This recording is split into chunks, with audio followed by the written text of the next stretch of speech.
So right, and I think in India we have so much to be grateful for, just from the fact that we have a working democracy that has seen us through all our Yes, lives yes. and continue to do so.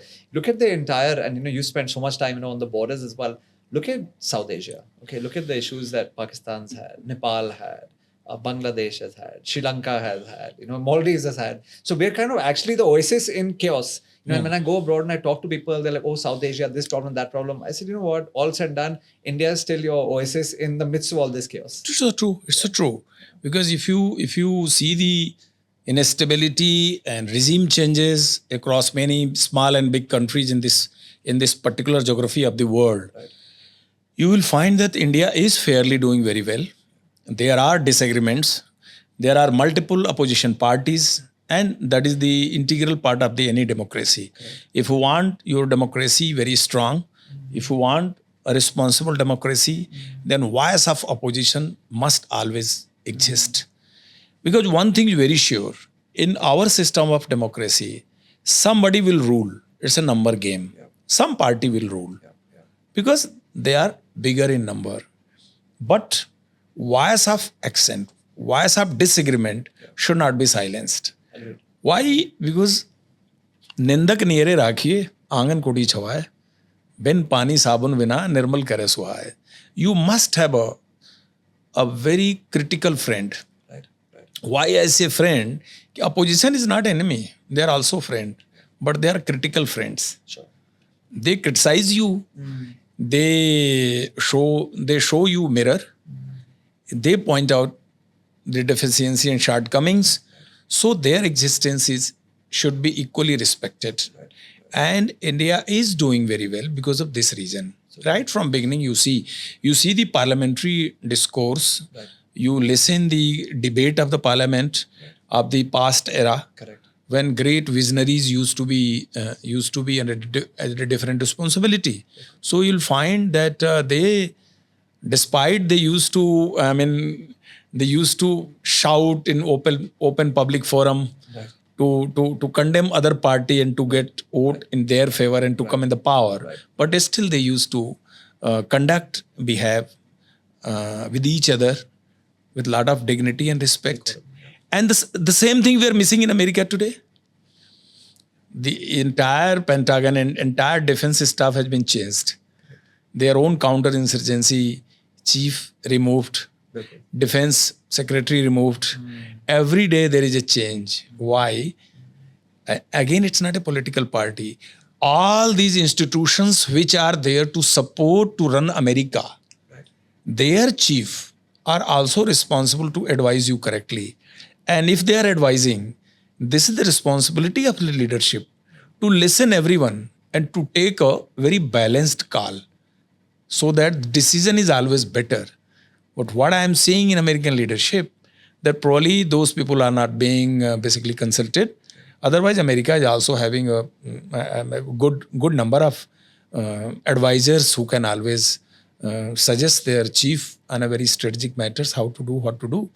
But there is some problem, I think, somewhere. And in that respect, India is doing very well. So true. Very doing. So true. So you spoke about the misadventures of America, and of course the thorn in India's flesh also started in a way in Afghanistan. Okay, as one of the resistance fighters against the Russians when the Russians were being Yes. backed by Americans, or at least with his subset commanders. You've had several let's say skirmishes in the past, and that's Maulana Masood Azhar.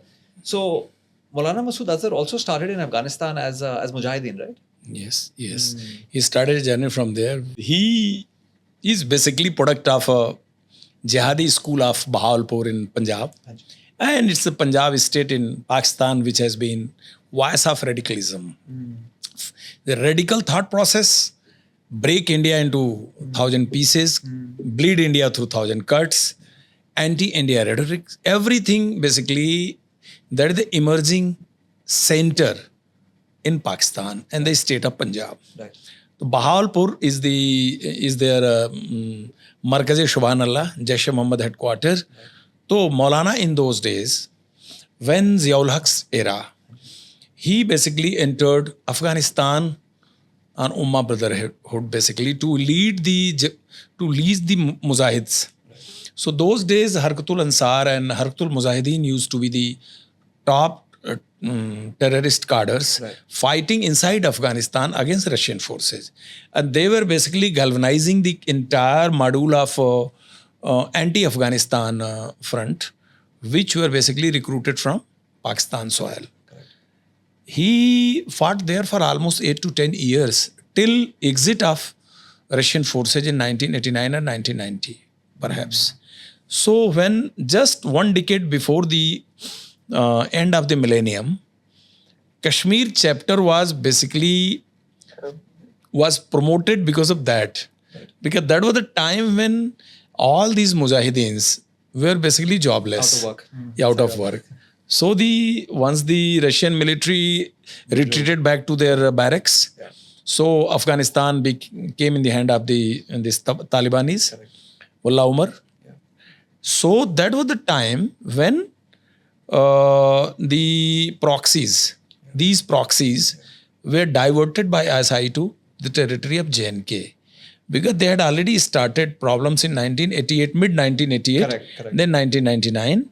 So Maulana was given command to enter in J&K territory to create a synergy amongst various foreign terrorist fighters outfits and also to mix and match the local cadres with that foreign terrorist fighter cadres.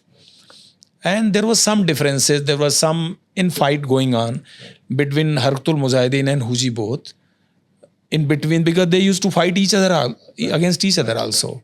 So there was a farman from Pakistan. You enter India, you create this coordination, you create this synergy, and you lead the Tehreek from J&K soil.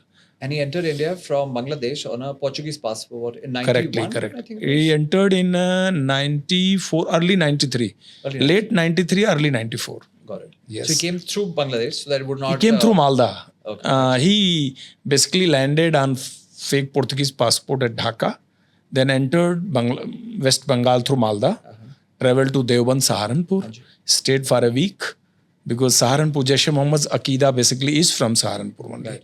Deobandi Aqeeda. They follow Deobandi thought process, school of thought, of Islamic school of thought of Deoband. Then he traveled to Ayodhya. Because as you know, the demolition of Babri Masjid had already happened in the month of December 1992. Correct. From there, he went to J&K and South Kashmir, Anantnag. In Anantnag area, he had got his own contacts. Sajjad Afghani from Kotli POK was his right hand. And they held a meeting there, underground meeting, to create a coordination amongst various factions, their leaders, which was definitely away from police eyes. Right. And accidentally, he was caught on the chowk of Anantnag. Car broke down, no? Exactly. Car broke down and he was very bulky. Person having a lot of weight, so he could not run, and he was nabbed by the security personnel. Sajjad Afghani was his right hand. He was in a position to escape, but he also surrendered. And a statement he told, he is such a great friend of mine that had I left him, probably I could not have pardoned myself, because how I abandoned my comrade. So both were in Kot Balwal jail till they were released in exchange of IC 814 in the last week of December 1999. So Maulana Masood Azhar was very precious proxy for Afghanistan, for Pakistan operators, for Pakistanis, for the state actors, and that's why they were very desperate to get him back from the Indian jail.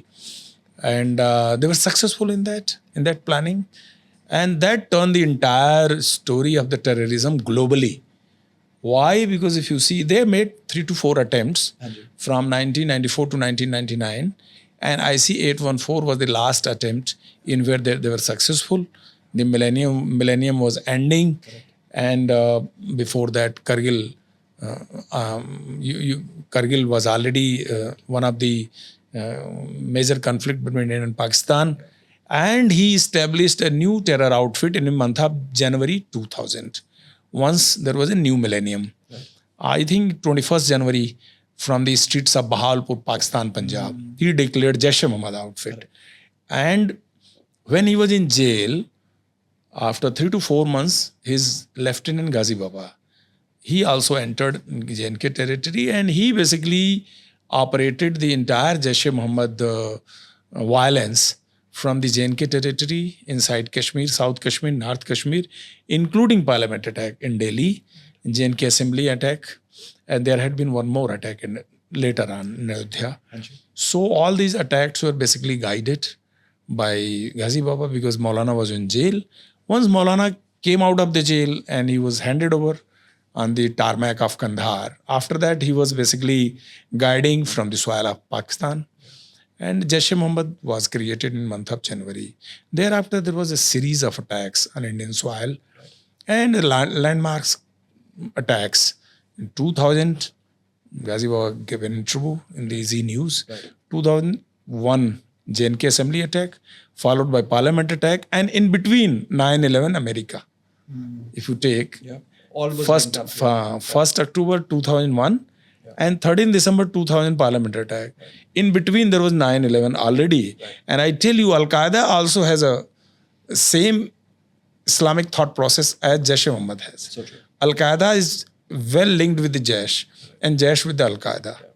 That's why this Osama bin Laden hosted a dinner in the honor of Maulana Masood Azhar in Kandahar once he was freed on that tarmac, and he just set out to reach to Quetta via Quetta in Pakistan. So en route he was welcomed because they were so well connected.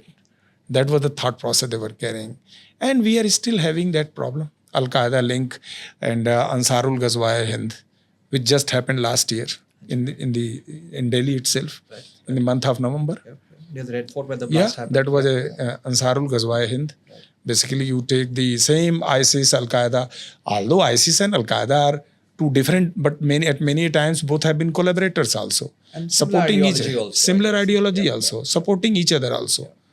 So all these factions are the same. And larger philosophy is the same. Anti-India, Ghazwa Hind, complete, there has to be a rule of complete caliphate. A total rule of Khalifa should prevail. No military, no army, no police, no administration, no system. Only Sharia law. Sharia law, Khalifat, and this is the world order. And entire country should basically move on this line only, and there is no other line. That is their thought process. And we almost had Maulana Masood Azhar in Operation Sindoor. I mean, like a lot of his family went down, but I think wo phir se bach gaya in that also. Actually, he was safe only because of the reason that he was number one target. So my thought process says that ISI had given them a very strong shelter inside Punjab, inside Bahawalpur. The entity like Maulana Masood Azhar, Hafiz Saeed, Dawood Ibrahim, they are kept in a very huge security. So it is not easy to know where exactly they are. And even if there is some hint, it is very obvious for ISI to shift them in the hours of crisis when there is a hostility between two countries. But he lost his wife, he lost his sister, he lost his Behnoi, and a complete 13 Jaish-e-Mohammed cadres who were killed in a single attack. But that was the biggest lesson India taught to Jaish-e-Mohammed during Operation Sindoor. Because Jaish-e-Mohammed's territory inside Pakistan, in Bahawalpur, was never touched by anyone. You take Balakot, you take the thing which we surgical strike Balakot, or anything which could not happen after 26/11, we know very clearly. So this was the only time during Operation Sindoor when this Markaz-e Subhanallah in Bahawalpur, headquarter of Jaish-e-Mohammed, was targeted very precisely, killing 13 cadres of Jaish-e-Mohammed, including his wife and family members. So I think it was a very successful operation from that point of view.